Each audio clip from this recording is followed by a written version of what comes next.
السلام علیکم ناظرین، اس ایپیسوڈ کے آغاز میں ہم سلطان محمد اور محمود پاشا کو دیکھتے ہیں۔ محمود پاشا سلطان سے کہتے ہیں، ماشاء اللہ میرے سلطان معظم، ایسی اولاد کا مطلب ریاست ہے۔ سلطان کہتے ہیں، ان کی تربیت تم جیسے ریاستی شخص نے کی ہے محمود، مجھے ویسے بھی کسی اور چیز کی توقع نہیں تھی۔ محمود پاشا کہتے ہیں، یہ میری قابلیت نہیں ہے، آپ جیسے سلطان معظم کے سائے میں اگنے والا ہر پودا ضرور جڑیں پکڑے گا، کیونکہ شیر کا بیٹا شیر ہی ہوتا ہے۔ سلطان کہتے ہیں، خصوصاً اگر اس شیر کا تم جیسا کوئی دوست ہو۔ مزید تول دینے کی ضرورت نہیں ہے، دیوان میں اپنی جگہ بنا لو۔ تم نے میرا دل بہت جلدی جیت لیا ہے محمود، اب میں تمہیں شاہی ایوان کے وزیر کے طور پر تعینات کر رہا ہوں۔ یہ کہتے ساتھ بیعت کروانے کے لیے اپنا ہاتھ آگے بڑھاتے ہیں اور محمود پاشا ادبانہ انداز کے ساتھ ان کا ہاتھ چومتے ہیں۔ اس کے بعد محمود پاشا سلطان سے پوچھتے ہیں، معاف کیجیے گا سلطان معظم، لیکن آپ کو ان کے بارے میں کیسے پتہ چلا؟ اس پر سلطان کہتے ہیں، ریاست خود سے نہیں چلتی، راستہ میں کھینچتا ہوں، اس پر چلنے والوں کے بارے میں جانتا ہوں۔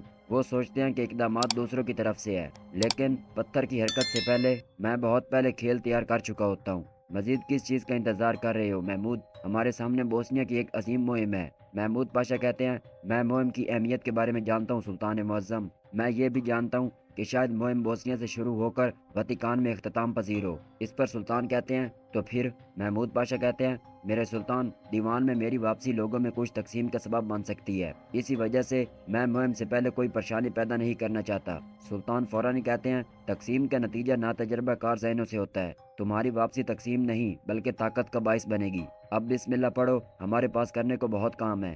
ادھر ہم ولاد اور اس کے سپاہیوں کو دیکھتے ہیں جو شہزادے بایزید پر تلواریں تانے کھڑے ہوتے ہیں۔ ولاد شہزادے بایزید سے کہتا ہے، تمہاری آنکھیں تمہارے باپ جیسی نہیں، تمہارے دادا مراد جیسی لگ رہی ہیں، تمہارا انجام بھی اس کے باپ خداوندگار جیسا ہوگا، کیا تم خداوندگار کو جانتے ہو؟ شہزادے بایزید کہتے ہیں، خداوندگار کے بچے فاتح کے ساتھ دوبارہ زندہ ہو گئے ولاد، فاتح کی نسل کو نہ تم اور نہ ہی تمہاری پشت پناہی کرنے والے شیطان روک سکتے ہیں۔ جلدی میں ان شیطانوں کے ساتھ لے کر یہاں سے نکل جاؤں گا اور تم صرف اور صرف اس طرح دیکھتے رہو گے۔ اس کے بعد ہم سلطان محمد، شہزادے مصطفیٰ اور اسحاق پاشا کو دیکھتے ہیں۔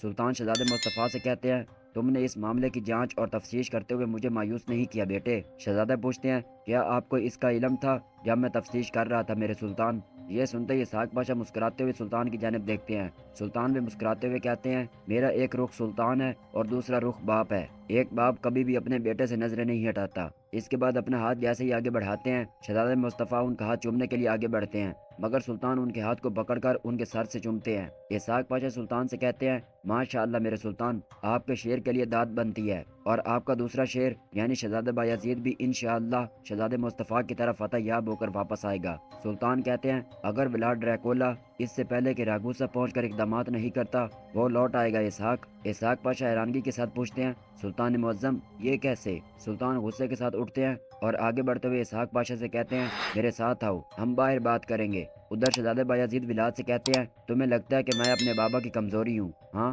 تو تمہاری کمزوری کیا ہے؟ تمہارے خیال میں فاتح سلطان محمد خان تمہارے یہاں آنے کا حساب نہیں لگا چکے ہوں گے؟ جلدی میں یہاں سے نکل جاؤں گا ان یہودیوں شیطانوں کے سروں کے ساتھ۔ ولاد کہتا ہے، اس کمرے سے صرف تمہارا کٹا ہوا ساری نکلے گا بھتیجے۔ شہزادے بایزید کہتے ہیں، اکنجیوں کے سردار ایورانوس اوغلو علی صاحب، وہ اس وقت رگوش میں ہیں ولاد، میں نے تم سے کہا تھا اس دنیا میں ہر کسی کی ایک کمزوری ہے، اگر تم چند یہودی تاجروں کی زندگی کے لیے اپنی ماں سے دستبردار ہوتے ہو تو یہ تمہارا اپنا انتخاب ہے۔ اسی دوران ہم دیکھتے ہیں کہ علی صاحب ولاد کی ماں کے سامنے بیٹھے ہوتے ہیں اور ان کا سپاہی مورنا کے سامنے کھانا لاتا ہے۔ مورنا کھانے کو ہٹاتے ہوئے علی صاحب سے کہتی ہے، یہاں تک فضول میں آئے ہو علی صاحب، ولاد نہ ہی میرے لیے اور نہ ہی کسی اور کے لیے اس رستے سے پیچھے ہٹے گا جس پر اس کا یقین ہے۔ علی صاحب کہتے ہیں، یہ ولاد کا انتخاب ہے، اگر یہ تمہاری قسمت ہوگی مورینا، ہم انتظار کر کے دیکھیں گے۔ مورینا کہتی ہے، فرض کرتے ہیں کہ ولاد میری خاطر بھی اپنے راستے سے پیچھے نہیں ہٹتا، تو پھر تم کیا کرو گے؟ کیا تم ایک بوڑھی اور غیر مسلح عورت کو قتل کرو گے؟ علی صاحب کہتے ہیں،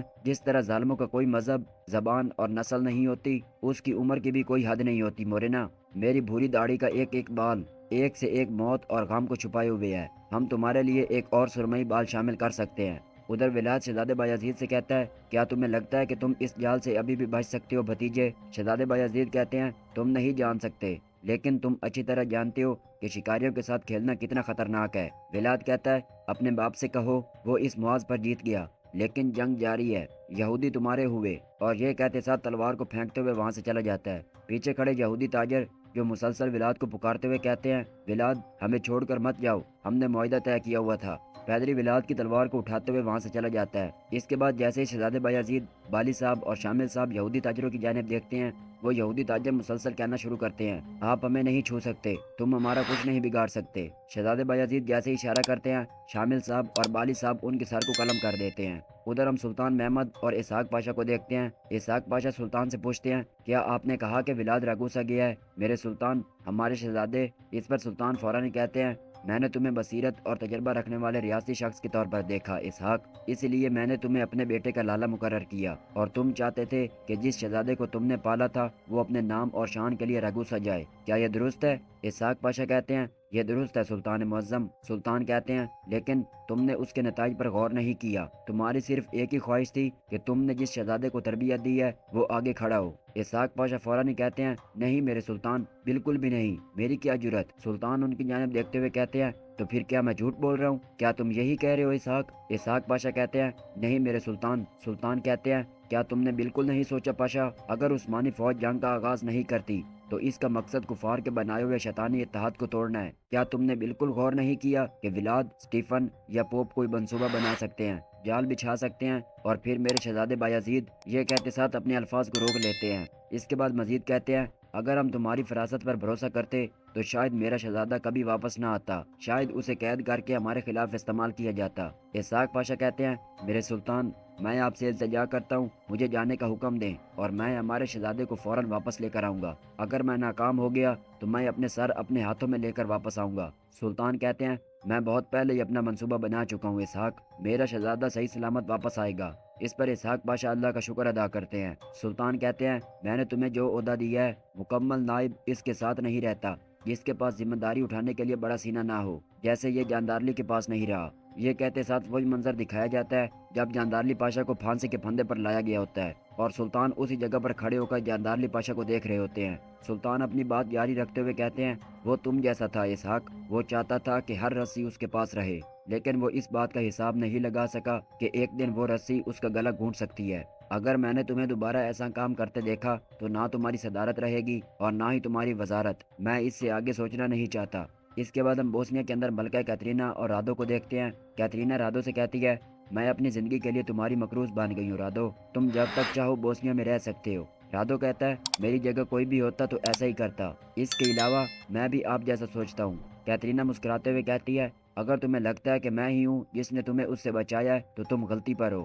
رادو پوچھتا ہے، تو پھر کس نے بچایا؟ اس پر کیترینا کہتی ہے، اگر ولاد تم پر یقین نہ کرتا تو میں اسے روک نہ سکتی تھی، یہ ہم دونوں جانتے ہیں۔ اس کے بعد رادو پوچھتا ہے، ہم نے سونا کھو دیا لیکن اناج کا کیا ہوگا؟ کیترینا کہتی ہے، ہم اسے بچانے میں کامیاب ہو گئے لیکن ہمیں مزید ضرورت ہوگی۔ رادو پوچھتا ہے، اچھا تو ہم پر حملہ کرنے والوں نے غلہ کیوں نہیں پکڑا؟ کیترینا کہتی ہے، انہوں نے اسے چرانے کی کوشش کی لیکن وہ کامیاب نہیں ہو سکے۔ رادو کہتا ہے، ہمارے جان باز فوجیوں کے سامنے ان کی کوئی اہمیت نہیں۔ کیترینا کہتی ہے، رادو، صرف ہم دونوں ہی جانتے ہیں کہ غلہ کس بندرگاہ تک پہنچے گا، عثمانی یا کنجی صحیح بندرگاہ پر کیسے انتظار کر رہے تھے۔ یہ سنتے ہوئے رادو دنگ رہ جاتا ہے مگر اپنی ذہانت کا استعمال کرتے ہوئے فوراً جواب دیتا ہے، اگر صرف ہم دونوں کو معلوم ہوتا تو میں آپ کو غدار کے طور پر سمجھتا اور میں آپ کو مارنے پر مجبور ہو جاتا۔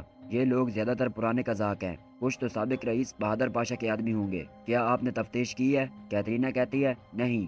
رادو مسکراتے ہوئے کہتا ہے، جب میں بے ہوش تھا تو آپ سب مجھے غدار کے طور پر دیکھ رہے تھے۔ جیسے ہی کیترینا بولنے لگتی ہے، رادو کہتا ہے، یہ اہم نہیں ہے ملکہ، آپ کی جگہ کوئی بھی ہوتا تو یہی کرتا۔ اب آپ کی اجازت سے میں اس خوبصورت بوسنیا کی گلیوں میں چلنا چاہتا ہوں، اور یہیں اس ایپیسوڈ کا بھی اختتام ہوتا ہے۔